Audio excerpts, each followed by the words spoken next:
Ollie Pajak interview for 50 Slices of Bonding, November the 30th, Thursday, 2017. Question 1. How do you feel about the development of the film is progressing? Well, so far, it's been very solid. Yes, I've thoroughly enjoyed it. I mean, originally when I was making the first film, I'd never planned it to be a trilogy, but now that I'm into the third one, I feel very confident with it, and I feel like I'm heading it in the right direction.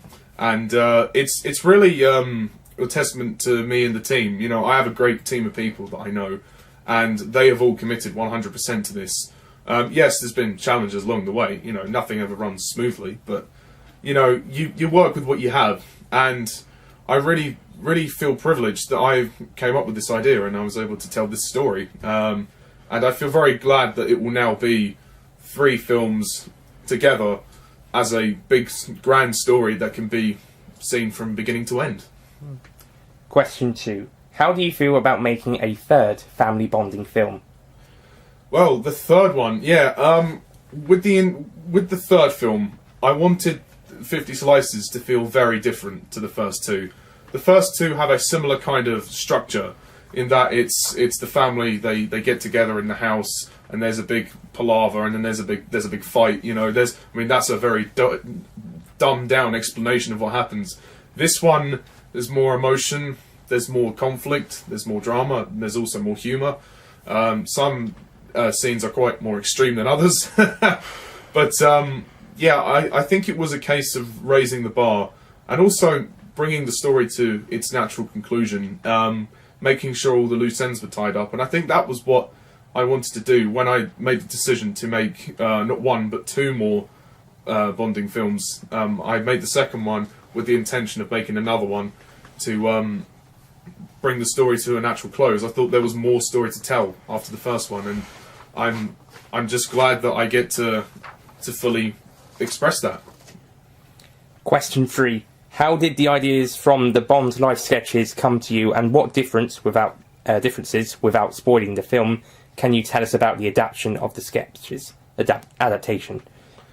Yeah, as I said, I'm not going to go into the details of the sketches, but the idea kind of, obviously this is pre-sketches, the idea came to me just out of nowhere, really. I mean, I seem to have a knack for writing comedy. I seem to like writing it, and I'm a big fan of the Bond series, and then through that, I just kind of, the idea just came to me, and I really liked the idea of kind of, not necessarily like sort of grounding the Bond series in a different context. Like, the Bond series has a formula. You know, he's an agent, you know, he does his missions, and then he goes off, he has fun with all these women, then he comes home, you know, end of story. And I wanted to do something different to that. I wanted to take all the actors who play James Bond, make them characters, and put them together as a family. It ultimately, by doing that, you create something that's kind of, I wanted to pay homage to the series, but also it's something different. And because of that, I thought I'd make it a sort of satirical comedy. For all 3 of the movies, they are comedies. Because the scenario is quite ridiculous, the fact that they're all Bonds and they're all a family, that just appealed to me. And I think it's an idea that paid off. A lot of people seem to have responded very well to it. Question 4. What was your favourite part about the development of the story?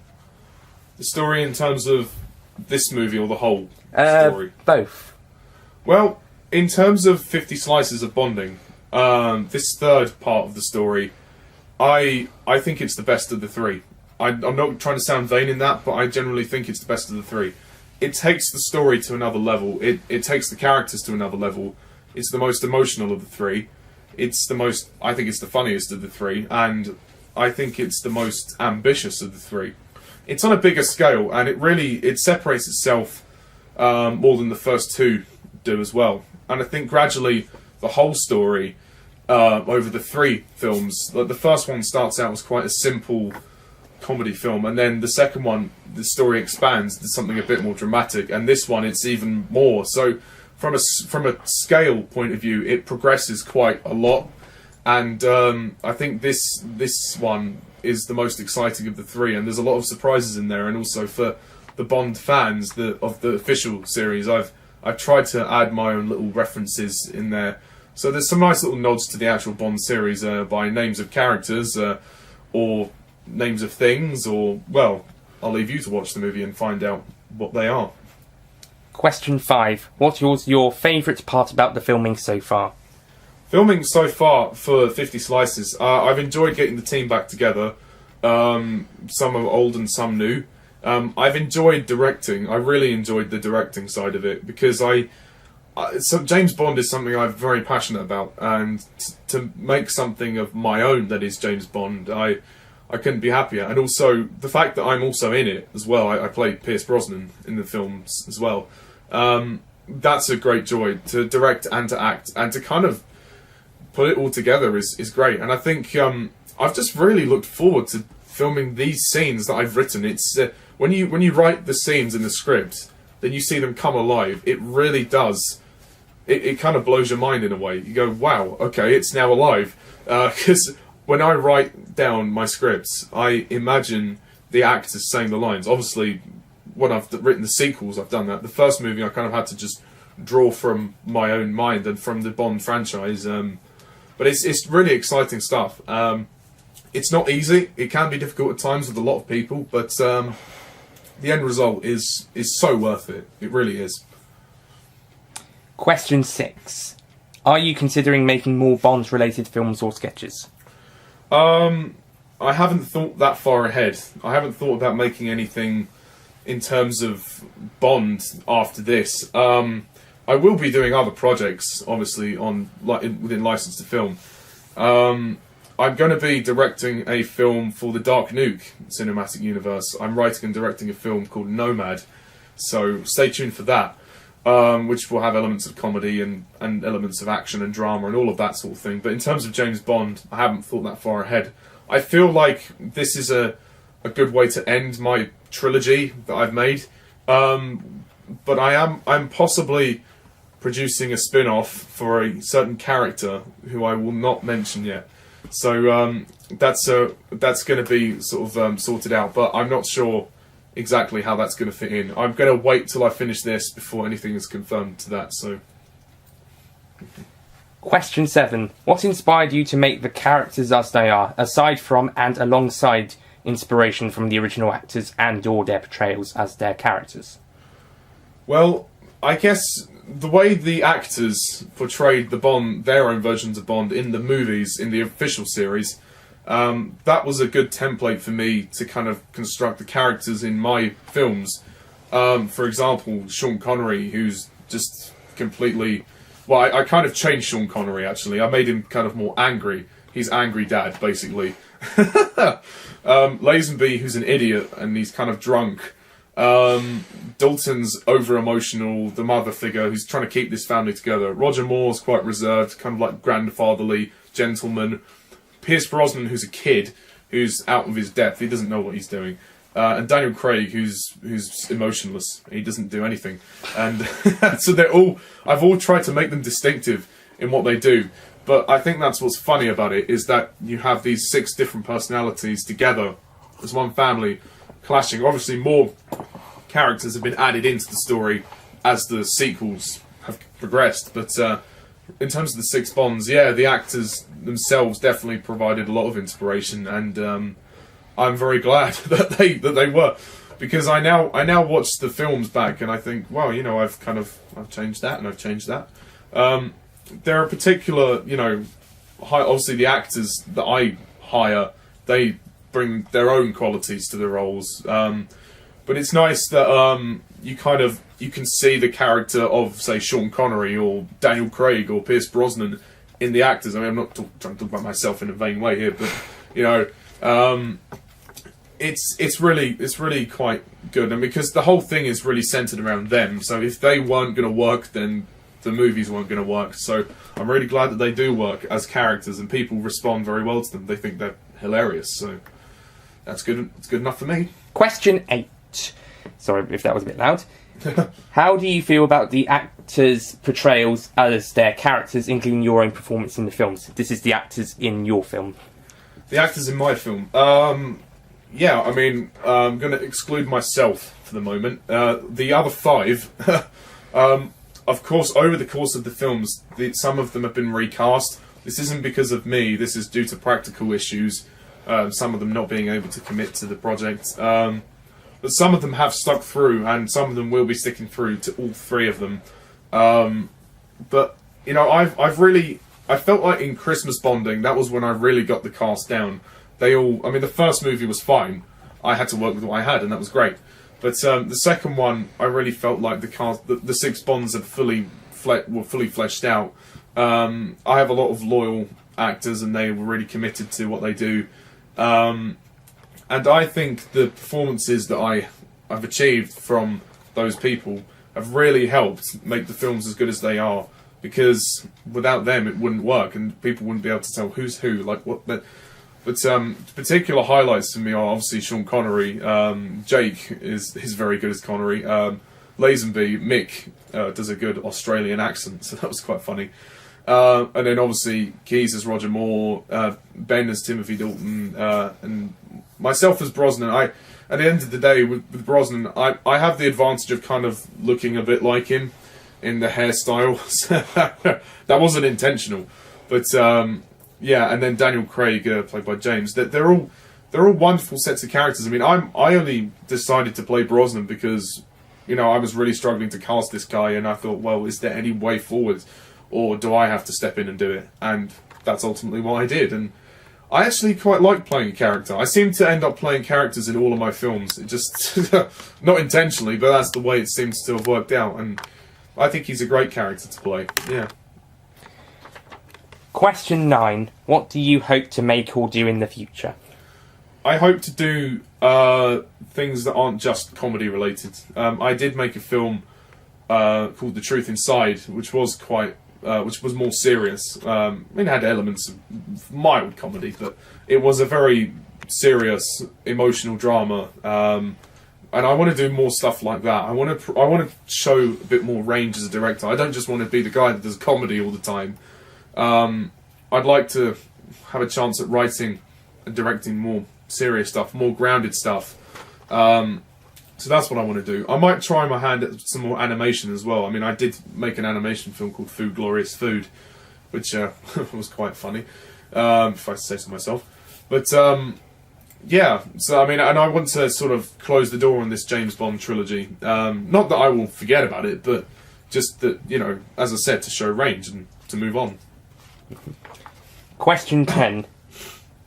What are you most looking forward to when working on and completing the film? I'm looking forward to seeing the third film finally come to fruition, in the sense that this is the end of the trilogy. I want this to be grand and the best as it can be. I know it's not going to be like to the Hollywood standard. I know it's going to be, and it's you know, you can only do so much when you're on this budget, but I just want it to be a great memory as well, for me and also for the people who are involved in making it. As I said, I think it's the strongest of the scripts. It's in a good place, and I think if I hit the ground running, I can make it really good, and hopefully it will, you know, hopefully it will bring more people to work with me, because that's ultimately what I want to do. I want people to work with me in the future. So it'd be nice to do that, you know, work with more people and do different things. Question 11. What do you hope people like most about the film? I hope people appreciate that it's different to the first two, and that it's more bold and it's bigger. But I don't want that to be the only thing. I want people to appreciate the script, so hopefully they'll like it. Hopefully they'll think it's funny and well-rounded. I hope people can see the talents in not just me, but the people who are involved in the film. And I just want it to be... I want people to take away this whole trilogy, really, as a great, well, hopefully, show of my my skills as a filmmaker. And, you know, I want people to enjoy it. At the end of the day, I want people to just laugh, have a good time, enjoy it, and see this story finally come to its end. And finally, hopefully, this third film, they'll see it will tie up all loose ends And that's what I really want. I want people to see that I can tell a story. So. And final question, question 12. What has been the best thing about making this film and or the trilogy? So if you discuss about the best thing about making the film and then go on to the trilogy as a whole, like earlier. Well, currently, I haven't finished this third one yet, but so far, it's been the whole experience. I know that sounds cheesy and cliched, but when you're involved with this many people, and also I feel like I'm a fan. I'm not just a filmmaker, I'm a fan of Bond, so I'm doing what I love. I'm enjoying James Bond while making this film. So that has been the best thing. And this third movie as well, because it does so much more than the first two. That's what's exciting me about it, is that people will hopefully see it and see how much more ambitious it is, and that I was able to achieve that. I just want people to go, wow, he actually did that. That's incredible. And that's, I'm always trying to raise the bar when I'm in production. I'm always trying to work with the best people, and hopefully produce something that's amazing. And as for the whole trilogy, telling the story, that's been the best part. Telling the story and working with all these people, all the actors, the cast, and the crew. I've had a lot of support financially and in terms of locations. Thank you, Newtons. And I feel like I've grown as a filmmaker. I don't want to say that again. I don't want to sound vain in that respect, but I do feel like this trilogy has taught me how to be a filmmaker. I've learned my experience of the first film was very different to the second and third. The first one, I didn't know what I was doing. I had to wing it. I had to just go with my gut and just do what I could. And despite that it was very flawed, people still loved it for what it was. Then the second one, I learned from that. I did a lot of things better, and I had more time to do it. And I didn't get that in the first one, and people loved it as well. So for this third one, I really want it to be the best thing I've ever done, and yeah, that's it really. Okay, thank you for answering these questions, and that's it. I can't really think of an outro. That's it. That's fine. Okay. Thank you. That was good questions. Thank you. Recording ending. We are recording. I'd all like to be beside the seaside. Penis. Right, let's cut that. Okay. Recording and action. Bless you. Have a drink. Yeah, I was waiting for you to finish so I could do that instead of interrupting. Oh, that's fine. No. It's autumn, it's cold. Okay, I'm just going to stop recording here because about 15 minutes away on the footage it kind of cuts between two separate pieces, so I'm going to cut here a bit. That's alright, it's fine. And then we'll do the last 5. It's all going to be nipped and cut anyway in editing. So. Yeah, we're just over 10 minutes in. 3, 2, 1, action. Question 11. That was 10, right? Yeah.